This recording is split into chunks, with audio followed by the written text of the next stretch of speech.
Okay, All so right. Mike, with your experience in recruiting, what would you say is the biggest mistake people make these days? The biggest mistake is saying thank you. Now, I'm tongue in cheek when I say that because, of course, it's nice to say thank you. Mm-hmm. What I'm referring to is when you engage with a new client and they say, hey, Mike, I'll email the job description to you, and you say thank you. That's a big mistake. And the reason for that is it transitions into a master-servant relationship. You have to engage that customer and take control.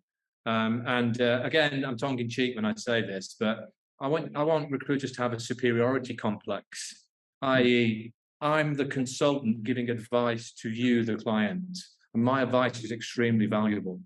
So to get into to tilt that situation, you get more respect. You do, by the way, you do this pleasantly and with good language. I don't mean whether it's English or not. I mean good communication. I'm professional, thoroughly professional. But essentially, you take control. So the biggest mistake in recruitment, if I go a bit deeper on that, is not asking the right questions.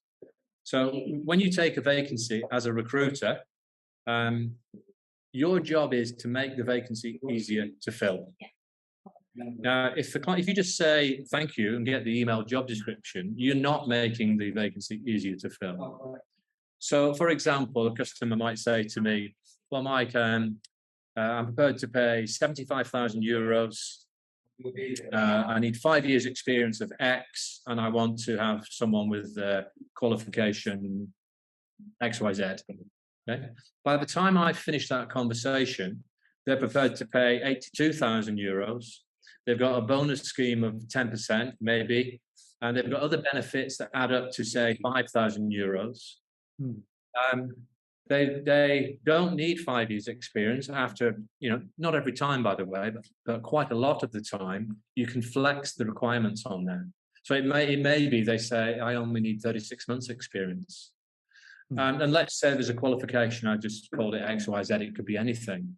They might say, actually, no, we can send them on a training course for that, which will cost us 2,000 euros.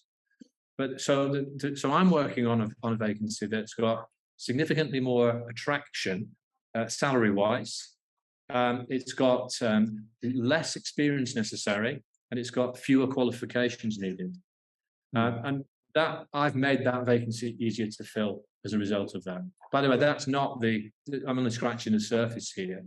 The real skill of top recruiters is to position the company more attractively as an employer. And that's a skill, which it's never on a job description. When I talk to my clients, I actually say to them, if they try and push me away, Mike, I haven't got time. It's on the job description. I'll send it to you. Mrs. Client, there are some questions I need to ask you, the answers to which I guarantee will not be on your job description that you send to me. And yet they are critically important to avoid your time being wasted. Go silent. So I'm confronting the problem. And if you imagine hearing those words yourself, what's going through your mind? Surely it's something like, well, what are these things that are so important? So I'm doing that to control the client to give me time. And everything I've just said is true, that if they don't answer these questions, then it's harder for me to headhunt a candidate. An example would be, let's say the client is called Johan. Okay, so Johan, tell me about people that you've hired in the last few years who've been promoted. What are they doing now? Tell me about people that you've personally coached and developed who've gone on to great things. What are they doing now? So I'm now building up a picture of success. That's never on a job description, and it's only one of a many number of questions that could be asked to sell the opportunity to a candidate. Now, if I'm now talking to a candidate and I'm headhunting on LinkedIn, and I tease out from the candidate that their main concern is lack of progression and that the manager is not investing in their development, instead of saying to them in a salesy way, I've got a job for you, it's got great prospects, which is not the way to do it, in my opinion. I say, it's interesting you say that you're looking for the next step and career prospects. I was speaking to an employer literally today, and I asked him, how many people have been hired? How many people has he hired in the last few years, and what have they gone on to? And he told me that one of them is now heading up the Singapore office. He's had a 50% salary increase. He told me that this happened to XYZ has happened to another candidate. Does that sound like the kind of opportunity that would fulfill your career move? Does that manager sound like the kind of person that is right to help to take your career to the next step? So those kinds of questions make it real and not salesy. And as a top recruiter, you need to be, we're doing a live podcast. No, no. Hi, Michael.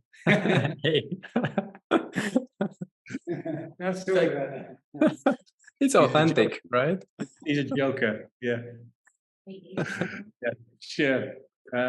So those would be a few thoughts on that.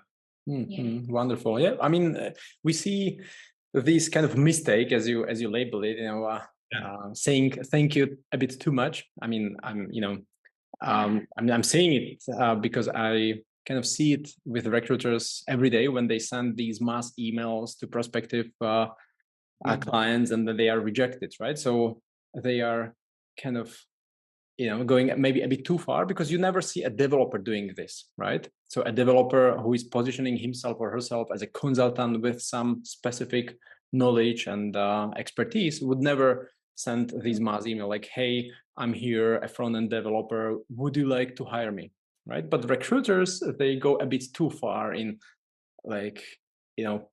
playing this game the wrong way, as you just explained. Well, my view on that is 95% of salespeople aren't that good. It's a sales job. That's not selling. Sending an email is not selling. The purpose of an email message or a LinkedIn message or an email is to get into a conversation with someone. Okay. Now that's a skill in itself, which is, we can delve into that if you wish. But the magic happens when you build relationships and you communicate and you control situations. And that involves sales skills. And often people don't appreciate that. And there's a misunderstanding in most people's minds that selling is horrible. It's actually beautiful. 95% of people, in my opinion, don't do it to the maximum. They appear to be pushy. They appear to be selling things that you don't want. They're sending crass emails in the way that you just described. Yeah. Whereas the really smart people aren't doing that. Now, there is a way to send an email where it's more engaging, but that takes creativity. And, great recruiters have to be creative. But the best method of all is get into conversations without cold calling. I've made, I don't know how many telephone calls in my career, thousands and thousands and thousands, but I've not made a cold call for 30 years. So my strategy in recruitment is winning business without cold calling. And it's actually easy. Now, it involves extensive use of communication, telephone. It's not about tapping on the keyboard and sending messages, because that's just, and the aim of that is to get into a conversation. There are other ways to get into conversations. For example, I could take a verbal reference on a candidate. Now, if the candidate has left the company, I know that the manager hires people like that candidate.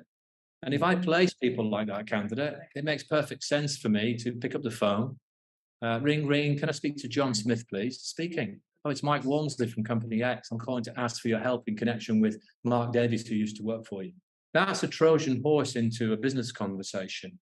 Now, it's a real skill. And there's more to it than I've just described, because there are some killer questions you can ask, which position your business ahead of the current supplier if you know what you're doing in those conversations. But I made millions from it. I made millions from in fee income from thinking that way. And by the way, I avoided some horror stories. A lot of people think that referencing is a chore. It's a pleasure. It's a pleasure for a top recruiter for two reasons. One is I can get into a business conversation, which is going to take me somewhere. The second is I can avoid a bad apple. And I've come across a few in my time. One person I referenced committed fraud, for example. He was in finance. If I'd not made that phone call, I wouldn't have got the off-the-record comments that would have avoided would have avoided a disaster. The other one is, if it's an outstanding reference, it helps me to sell my candidate. And the due diligence that I've done, then I can use to win business. Because when I go and see a customer and I say, okay, really, so you've got 3 people underperforming in your business. Sorry to hear that. By the way, what evidence of verbal referencing did your current suppliers show you, proving they checked into the background of those individuals? Oh, yeah, they sent references, Mike. Okay, I'm pleased you got references, but were they written references or verbal references for off-the-record comments? Oh, they were written references. Oh, really? Let me show you an example of a verbal reference I took and got some off-the-record comments. You'll see here from this form that I filled in, he was actually dismissed for fraud. But when you met this individual, you wouldn't have thought so, blah, blah, blah. You know, so, I'm connecting business development into due diligence, winning new business, but also using the cleverness of the approach for other clients. And if you want to win business in recruitment, that's a key thing that you should think about. Once again, there's a skill to it. I never ring up and say, when I'm taking a verbal reference, that I'm calling to take a reference. I never say that, even though I am. I'm calling to ask for your help in connection with Mark Davis. It's a much better way into the conversation. Otherwise, you'll be pushed to HR. And a lot of people think HR is a good place to go. Sometimes it is, but I'd say 95% of the time you want to be with line managers wherever you possibly can, because you get greater control directly with hiring managers. You're able to, they'll listen to you. They sell to you if you ask the right questions, i.e., I can find out from them the idea I shared with you earlier, people that have been promoted under their command and gone on to great things. I'm not going to get that in the same way from HR, who are dealing with 10 hiring managers, because they're too busy and they're focusing upon onboarding people, the referencing, employee engagement, disciplinary, contracts, offer letters. They're busy. Whereas the hiring manager, that's the place you really want to be if you want to win a lot of business. Yeah, interesting. Really interesting how you take this sales or business development that far, right? It's almost feels like an art, not just a skill, right? Because the skill could be sending mass emails to people and then waiting for a response, right? Like that's a skill itself, but you take it from the skill to an art of connecting with people and using some well thought through strategies. But I'm really glad that you mentioned this, because quite a lot of people who I'm in touch with, they also want to start freelancing and working on their own, and they look for their first or second or third client. So, so what would you recommend for someone who is just starting on this journey and they are not the artists like you are, but they just look for some quick wins on how to get their first client? So they're a freelancer, no recruitment experience. I think study the art of selling. Everything in this job is selling, and get your mindset correct. Top 5% of sales professionals, they never seem like salespeople. You're a consultant. The key to selling is questioning. Because when I ask questions, I can uncover problems. When I uncover problems, I can ask the current supplier, not the current supplier, the manager, what have your current suppliers done to help you alleviate these issues? Again, I'll give you an example, Michael. Yeah. So I'm on a phone call, or I'm in a meeting with a prospect client. So Mr. Client, when you're interviewing, out of every, say, 10 people you interview, typically, how many are not right for the position? Ooh, 7 out of 10, Mike. Really? I'm sorry to hear that. That sounds, if you don't mind me saying, that sounds a bit on the high side, according to my research. Now that we're chatting about that, what are the typical reasons why those people aren't right? Personality, technical fit, blah, blah, blah. I'm uncovering 5 or 6 problems from one question. Now I'm going to say, okay, so you say technical fit, they're not the right fit. How long does an interview last? 1 hour. Right. Okay. So your time sounds like it's been wasted there. Yes, it is mine. So tell me, how are your current suppliers? What have they done to remove that issue for you, so that you're not wasting those 7 hours from those 10 candidates? And the response is, I don't know, or they're not doing it. Now I can give a solution to that. which is going to be elegant, and it could be verbal referencing. You know, one of the things I do, Mr. Client, is I take verbal references, checking into the technical ability directly with the previous hiring manager. Let me show you an example. We also do technical testing. So I've got solutions there that appear to be superior, and they are, to an organization that isn't doing those things. So how was I able to work that out? Because I did, by the way, because I learned how to sell. What I've just described there is called establishing a need. Establishing a need, if I'm going to sell you this iPhone, I'm not going to start off by saying, I've got a fantastic iPhone, it's on special offer today, and I show it you, and you say, oh, I hate iPhones. I'm Samsung all day long, I hate iPhones. You know, I'm not going to do that. I'm going to ask you, what kind of phone do you like? And I'm going to ask you questions around that and find out the things that you don't like about it, how much you paid for it, and so on. By the way, I've never sold phones, but I know how to sell. I know how to sell. So I would say, study the art of selling. Go on YouTube and make it your mission. So I've made it my mission to master AI. I'm not a technical person, but I understand the value of AI to recruitment businesses. So I'm on YouTube pretty much every day. And I'm learning everything I possibly can. I'm building my own AI, by the way. I think somebody should be obsessed with selling. If you really want to become good at this job, don't think of it as, oh, salespeople are pushy, they're arrogant, they're devious, they cheat you, they lie to you, they sell you the wrong products, they're only interested in their commission. Because that's what the 95% of poor caliber salespeople do. You want to be in the top 5%. Top 5% only sell the correct solution, and they're very creative and inventive about it, but they know the right questions to take them there. So I'd say that would be number one. Then if you want to win some quick wins, I'd look at your network. So if you're a freelancer and you're doing IT recruitment, for example, you're going to know people in your network. I'd have a look at their CVs. I'd go on LinkedIn and I'd look at where they worked previously, not just their current company. So imagine you're a big target company. Well, we'll call it big target company. Yeah. So the organization I'm the freelancer I want to get into, it's called Big Target Company Limited. I wish I could recruit for Big Target Company Limited. I look at my friend's CV on LinkedIn. He used to work at Big Target Company Limited. Now, in the social setting, I probably never ask him. I'll go for a beer after work with him and just talk about something, but not necessarily where he used to work. So I'd look at your contact base, and then I'd contact those individuals and I'd say, hey, John, I'm moving into recruitment. I wondered if I could ask for your help. I noticed on your LinkedIn profile that you used to work at Big Target Company Limited. I wonder if you might be able to help me. Who would you advise as the most appropriate contacts to introduce myself to?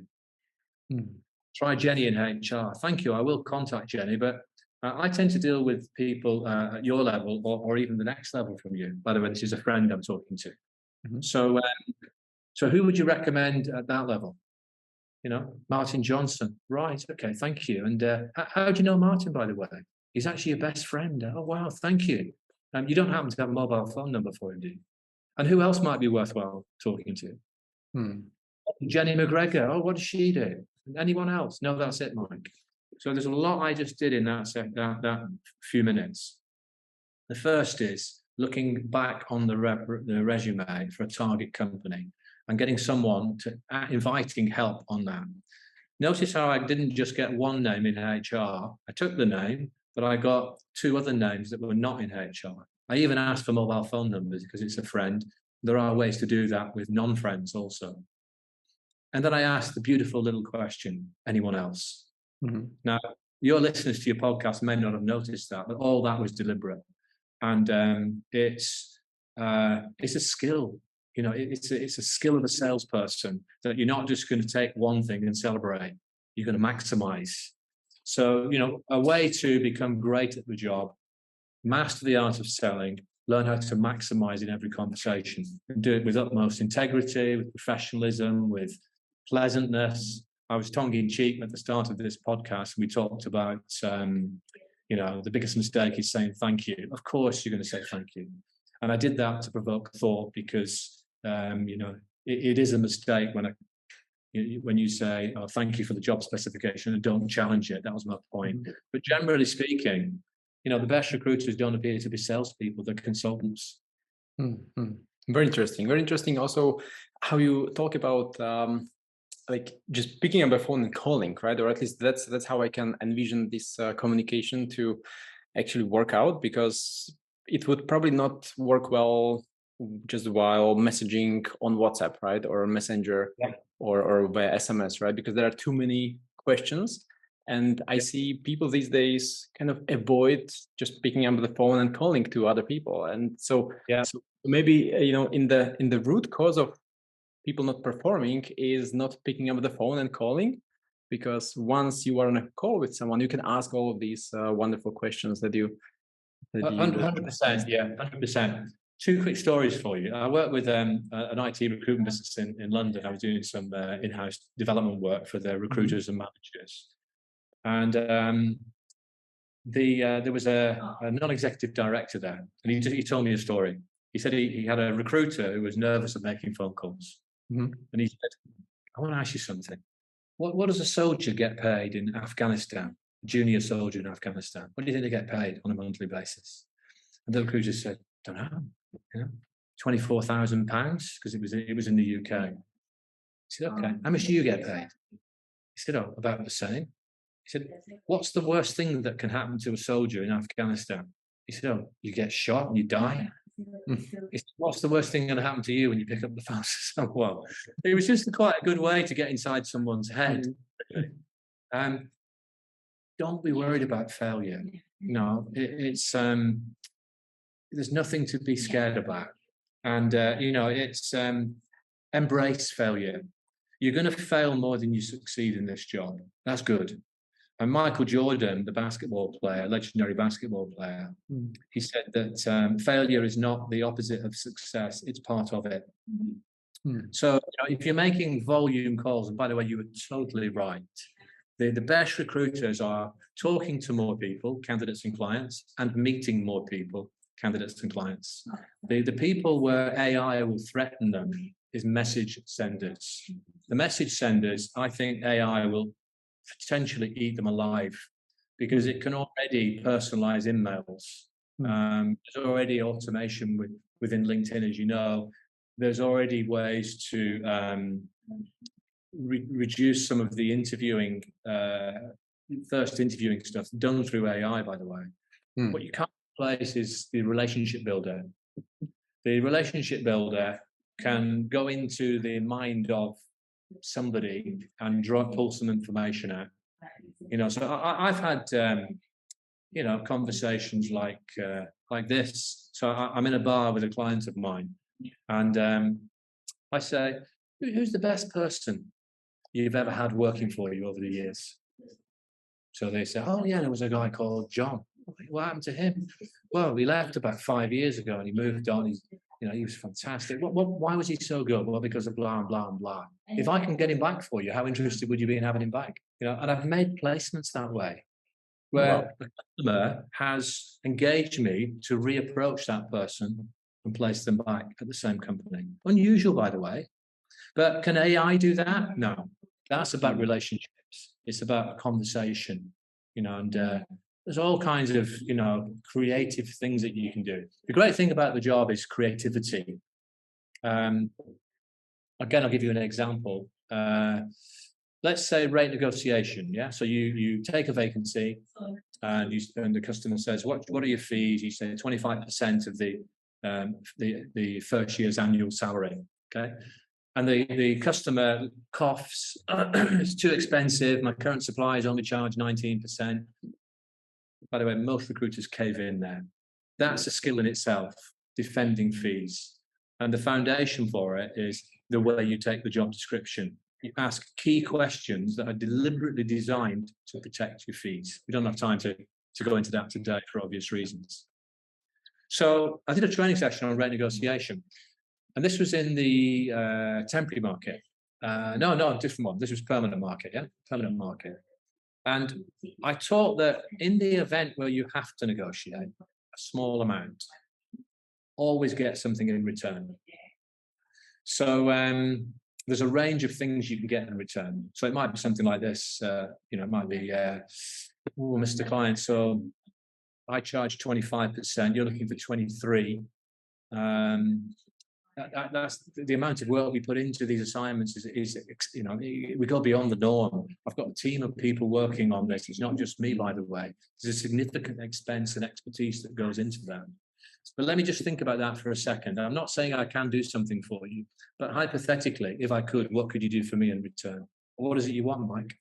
Well, I want this vacancy exclusively. I want the next 2 temporary positions exclusive.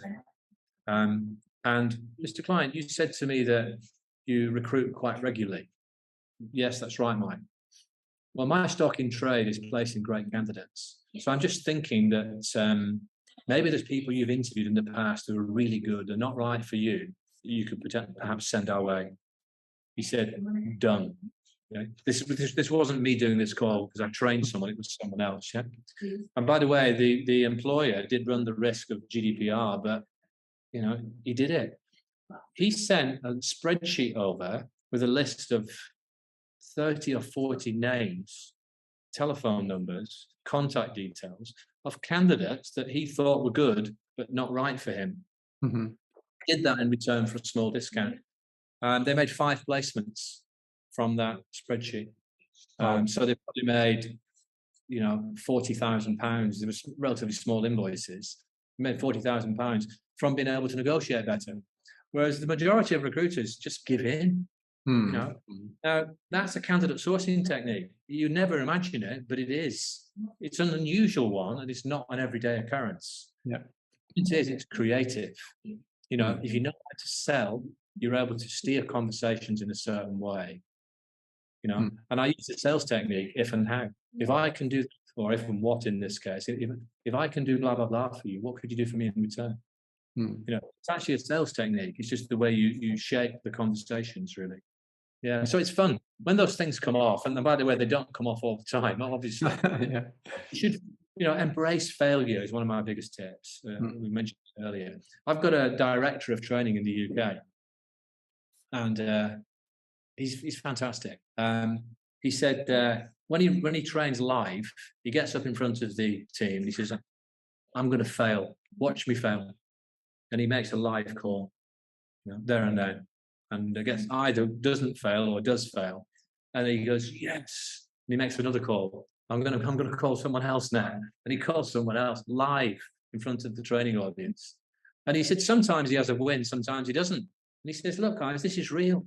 This is what it's like." So if you were to make, say, 50 outbound calls in a day, you're probably going to get through to 10 people, and of those 10, 7 of them are going to push you away. And of those 3, you've got a step forward or maybe a vacancy there and then from the activity that you've done. Now, the other 7 who get away from you, you diarize. So you don't forget about it. It's not like, you've asked someone out for a date and that's the end of it. It's like, no, I'm coming back. If you like someone enough in a relationship sense, you probably go back and ask again, you don't want to be creepy, of course, but the point is, if you after a new customer, don't take rejection personally in the same way that if you ask someone out for a day and they said no, don't take it personally. It's not you as an individual, it's just that you're not their type, maybe. Within business, it's different. You've not explained to them the value of your services because they've not given you time. So a lot of selling is educational. So ring, can I speak to it? Look, I haven't got time for this. I've not been able to educate them. But there are techniques that help you even in that situation. I haven't got time for this. No, I appreciate that. Just very quickly, I've just got one question for you.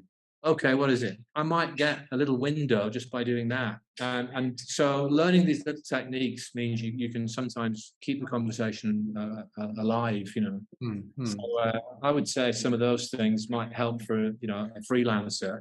Yeah. Don't worry about failure and celebrate it. One of the best things I did, I used to have a mantra that I get one thing from a call and I'm punching the air, So, and I'll give you an example. So right, Mike, sorry, I've heard what you say, but I'm happy with my current suppliers. So send me some details and you never know, but for now it's a no. No problem, Mr. Klein. Appreciate your time. By the way, can I ask you one quick question before I go? Okay, what is it? When you are recruiting, what's the most difficult kind of person to find? Yeah. It's an IT risk manager. Look, I've got to go. Yes, I'm celebrating because inadvertently, that client, prospect client, has just told me a competitive weakness. He's told me that his current suppliers struggle to source IT risk managers. So when I get an IT risk manager, I'm going to contact that client, and that could be my way into the organization. And that's just, it's partly creative thinking, but it's also been organized. So yeah, it's fun. When you get disciplined, don't fear rejection. You know, get one thing from a conversation, punch the air, because then the rejections you get during the day, they aren't really rejections.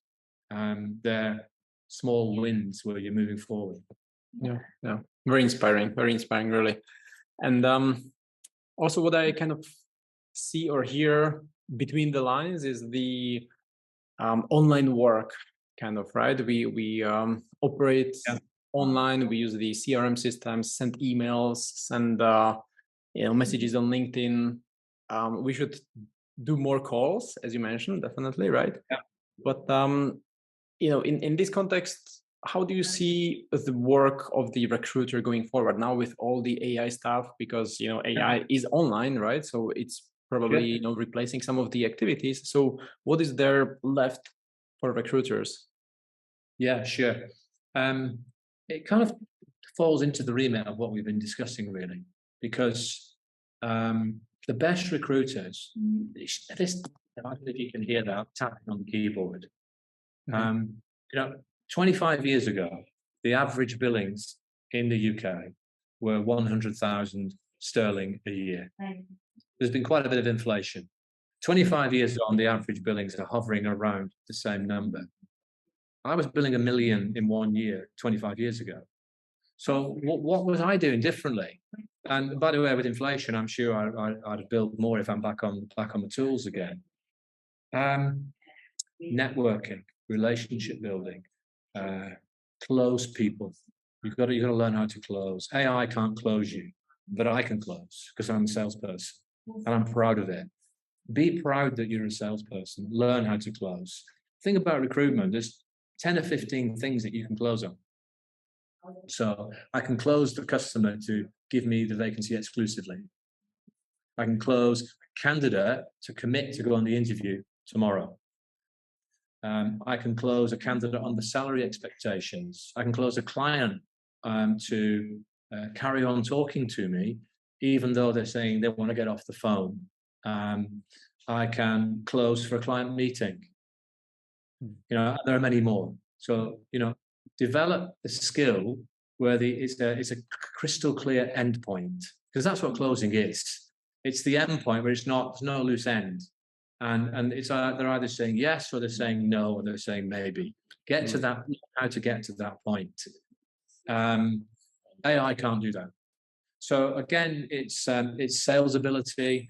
The people who master the art of selling specific to recruitment will make a fortune in any marketplace. I mean, the good news is the demographics are poor in a lot of wealthy countries in the sense of aging populations. So, there's going to be candidate shortages long term. Another big tip I would give is learn the art of offline candidate sourcing. So, online candidate sourcing is quite well taught. You've got various hacks that you can use. You've got advanced use of Boolean, which, by the way, AI can now do, of course, to a pretty good level. You've got, LinkedIn. You've got GitHub, Stack Overflow, and multiple sources depending on the market specialism that you're in. LinkedIn being the primary one, I think, for everybody. But everyone's there. All recruiters are on there. So offline candidate sourcing is where the magic happens. Because if I'm interviewing you as a candidate, I know that you've worked with other people doing the same job as you. And with skill and the right questioning, I can unlock that. There's actually 30 different ways to find candidates without the web. I'm going to repeat that. Remove LinkedIn, remove any online tools whatsoever, remove advertising, 30 ways to find candidates without the web. Once again, I'll give you an example. What's your reason for leaving? What's your reason for leaving today will be asked at least 2 million times by recruiters globally. Hardly anyone turns that into other candidates, but it's easy. What's your reason for leaving, John? Career move. Thank you. Next question. Big mistake. Because career move can hide a multitude of sins. You've got to go deeper. Imagine if you find out with some clever questioning, the real reason for leaving is that a new manager has joined the department and everyone hates the manager. And you believe the candidate. Surely you're thinking, I wonder how many other candidates feel the same way. So that's the question. Thank you, John. I'll put you forward for the interview. Good luck for tomorrow. Oh, by the way, that manager you described, he sounds awful. Yes, he is, Mike. Just out of interest, how many other people in your team feel the same way as you? There's another 3 people. They're all looking to leave. Oh, well, perhaps I can help them. Now, that's one of 30 ways to source candidates for free. Here's the thing, Michael, you need consistency in this job to do it at the highest level. I listen to call recordings, and we use AI to analyze call recordings, by the way, in recruitmenttraining.com, my business. And people can get trained on these things, but don't use them. You know, I mean, not everybody, some people grab it, you know. So even that technique I've given you now, some people will listen to that. They'll be on a call tomorrow. What's your reason for leaving? Career move, and they won't go deeper. Maybe because they don't know how to ask the next level of questions, or maybe they're nervous of asking the question or something. So make it your mission to understand offline sourcing. I did some work for a client in New York, and they've got offices in the UK, and the brother of the 2 brothers as partners, one of them went to New York to set the office up, 3 staff, and they're smashing the marketplace in Microsoft Dynamics. And one of them rang me, and he said, it was the brother, he said, Mike, can we pick your brains? We're all over LinkedIn. We're messaging people, emails, connections, just struggling to find the candidates. So I taught him a technique called peer referencing. I won't go into fine detail on it now. This is another offline candidate sourcing technique. And he rang me about, I can remember, 3-4 weeks later with an old-fashioned value. This time it was a very nice thank you. You know, he said, I'm calling to say thank you. And I said, oh, what is it? He said, that technique you taught me, we've got 11 exclusive candidates, 9 of which were not on LinkedIn. Wow. And you think, whoa, 9 of them were not on LinkedIn. You think everybody's on LinkedIn. Well, no, not necessarily.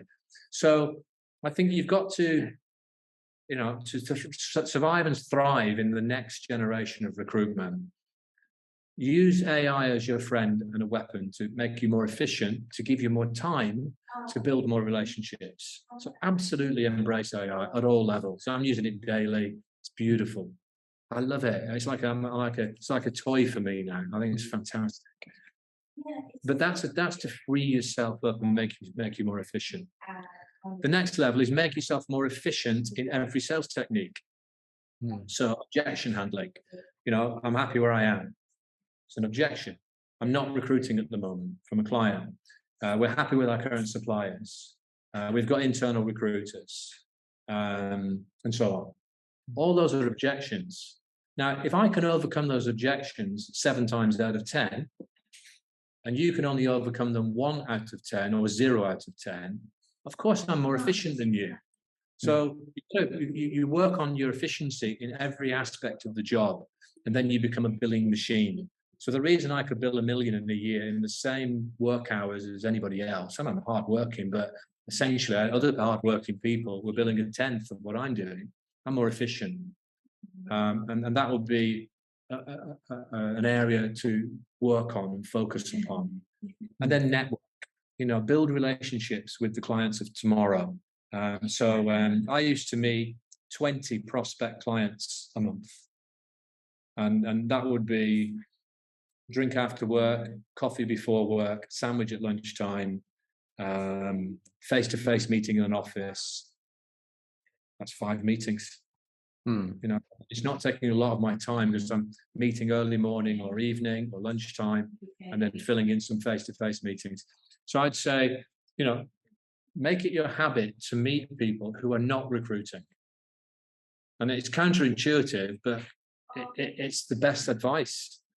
Don't meet people who only recruit once a year unless they're going to recruit imminently. But if they recruit 20 times a year, go meet them because they're probably going to recruit next month. And on that meeting, close them to commit to give you the next vacancy. I said earlier, there's lots of different ways you can close. As a business winner, one of my key outcomes from a client meeting is the customer saying to me, yes, Mike, I'll call you exclusively the next time I hire. And I promise you it's easy. I'm not saying that because it's easy for me. There's a process to doing it.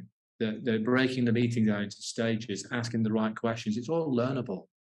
So if you can meet more customers and close at least 9 out of 10 to say, yes, I'll call you with the next vacancy, some of them will stick to their word. In fact, a lot of them will if you have the right follow-up process, which maybe we can go into another time. Yeah. Well, it's just mind-blowing, really, like all these golden nuggets. I'm so excited just about getting to work and applying some of these. They're simple. I've itemized. We're just building reality recruitment training videos. We've got about 50 of them now. We've got about 750 videos all told, all recruitment specific, from myself and 60 other people that we've filmed, all in recruitment. And the reality recruitment videos are new, and no one's doing them apart from us. And they're based around real conversations with candidates, recruiter candidate, and then real conversations with clients, recruiter and client. And you can actually see word for word the reenacted conversations and hear it. And then the video pauses and prompts you to think. So, it really forces you to think, what would I do in this situation? And for a deep learning experience, in my opinion, there's never been anything like it. Because when you've exhausted your thinking, for example, what's your reason for leaving? We talked about it a moment ago. We got a video on that. If you got into the point where it said, how would you turn what's your reason for leaving into other candidates? You might scratch your head. And instead of it taking 10 years to work it out, which is 5 years to work it out, which is probably what it took me, you've got it immediately. Because once you've scratched your head and you're thinking about it and you can't work it out, and then it's revealed a better way of doing it, it's like, wow, I get it now. So I'm very excited about those. We've got a roadmap of 300. So we've got about 300 gems, little things that I picked up over the years and others did that make a big, big difference. Amazing. Yeah, I saw some of them during our previous call, and they were really interesting. They are generated with AI, or you used your own expertise and then helped or got AI to generate some of these? Yeah, we've got real conversations. We polish them up a little bit. They're edited slightly, but the basis of them is real situations. And then we started off with an AI presenter. We're actually replacing the AI presenters with humans. I mean, they're pretty lifelike, to be honest, because we've used some of the best voice synthesizers. Yeah. But the concept of, spend 5 minutes improving one skill a week, in a year, you've got 50 improvements. And that's a key thing that we're doing in the coming months. Amazing. So it's not just recruiters being replaced by AI, but now it's also actors, right? In training modules like yours. Yeah, of course. There's, it's having an impact, isn't it? I don't, I saw a stat the other day. It said 800 million jobs, new jobs, will be created before 2030. Oh wow! Because, of course, lots of jobs will go. There's huge opportunity, really. Embrace it. So let's say somebody comes into cybersecurity recruitment. They've never done cybersecurity. You get a complex vacancy that you think, oh, what are all these acronyms? I don't even know what it means.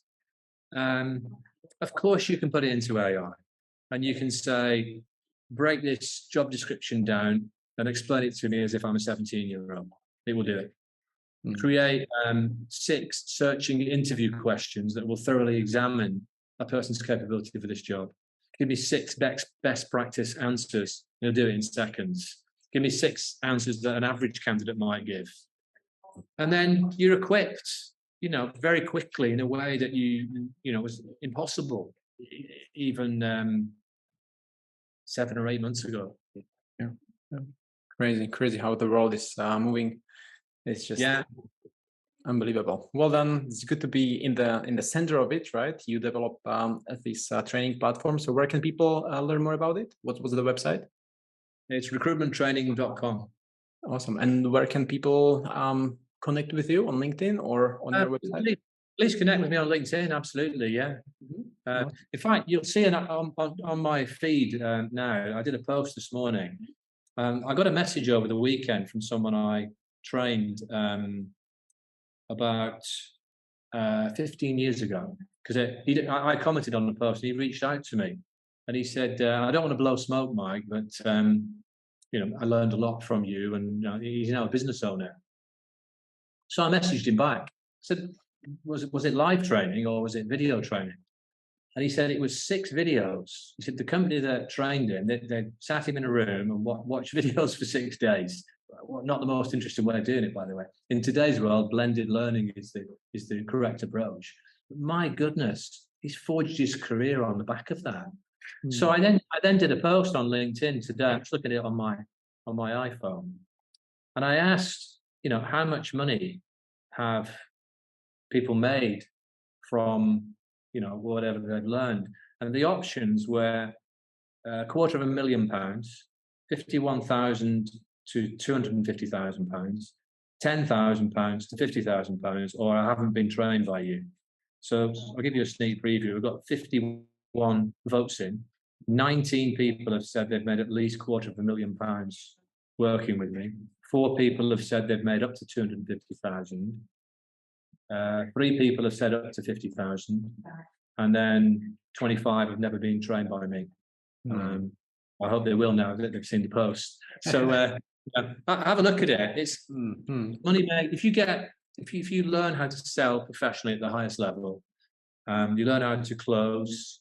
And you've got the technical skills, maybe because you're from the appropriate sector, or if not, use AI to get that knowledge fast. Then be aware that you've got to be a relationship builder. Get out, talk to people. Don't hide behind email messages and LinkedIn and say, oh, nobody's replying. You've got to look at yourself and think, I've got to make it happen. I've got to be talking to people. I've got to build in relationships. And find the person who is going to be your client in 10 years' time. So I had clients for 10 years that spent money every single year. I had one client that spent £2 million a year, Merrill Lynch, not just with me, but with the company. And it was my baby. I got Merrill Lynch from a verbal reference, by the way, the technique I shared with you earlier. And over the next 10 years, they spent about £20 million. So you think, where did that come from? Well, it didn't come from meeting somebody once and doing one deal. It came from networking. I knew many of the people in Merrill Lynch. I went out for drinks with them. I took them to golf, football, cricket. And I really worked hard on understanding them, and the relationships were rock solid. Some of those people came around to my house for dinner with myself and my wife. I did the reverse, going to their house. They became my friends. So the beautiful thing about this is, and this is where AI can't compete, you can build friendships, real deep loyalty, have fun with people. I'm a very professional, slightly conservative person in the early stages of business. Once I get to know someone, they've got my sense of humor. We're having fun, and they're spending money. So it's a beautiful career, and I wish anybody well who comes into it now at this very exciting time. It is exciting indeed. And for a lot of people, it will be even more exciting after they start adopting some of the best practices and insights that you have been sharing. So that's very cool. And thanks for all of that. Is there anything you would like to share with the audience before we wrap it up? I'll just repeat one thing. Master offline candidate sourcing. That's a good one. A really good one. So, I'll leave you this final thing. When my ex-wife was expecting our first child, we went to the National Childbirth Trust birthing classes, where you've never been a parent before, and you're kind of learning what to do. Mhm. and they were practicing giving birth, the ladies, and there were two guys there, and me, and we just started messing around and having fun. We were young, by the way. I wouldn't do this now, but I lay on my back. We were doing the birthing exercises, and about 3 weeks later, I placed the person next to me, made a fee. So you've got casual networking. You've got to learn those skills, network, talk to people, engage with them, be curious. I'd say be curious is one of the key skills, but it is a great career. Wonderful, wonderful. Well, cool. Thanks a lot for sharing everything. I'll include the links to the website and also your LinkedIn profile in the show notes, and also on LinkedIn, on YouTube below the post, so that people can reach out and connect with you. Great stuff. Nice to see you again. Thank you. Have a wonderful day.